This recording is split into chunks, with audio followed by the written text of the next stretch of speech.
السلام علیکم۔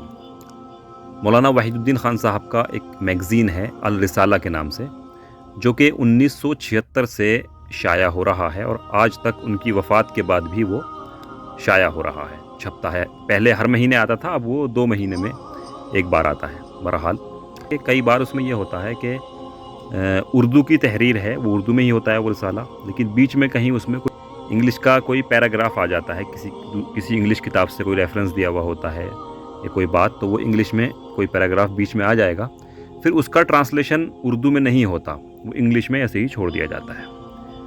تو ایک بار مولانا صاحب کی ملاقات ایک الرسالہ کے ریڈر سے ہوئی۔ انہوں نے اپنا ایک واقعہ بتایا۔ انہوں نے بتایا کہ پہلے میں اس بات کی اکثر شکایت کرتا تھا کہ مولانا صاحب اپنے رسالے میں وہ انگلش کے کچھ تحریرات لکھتے ہیں تو اس کا ٹرانسلیشن کیوں نہیں کرتے، اور ہم جیسے لوگوں کو پریشانی ہوتی ہے کیونکہ ہماری انگلش اتنی اچھی نہیں تھی۔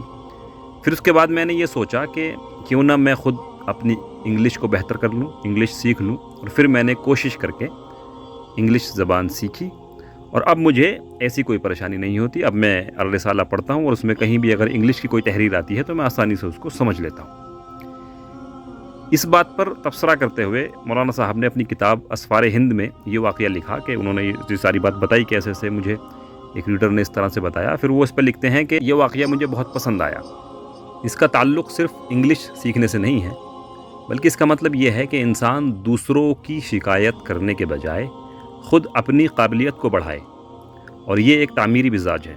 اگر ایسا مزاج لوگوں کے اندر پیدا ہو جائے تو بہت سارے مسئلے اپنے آپ حل ہو جائیں گے۔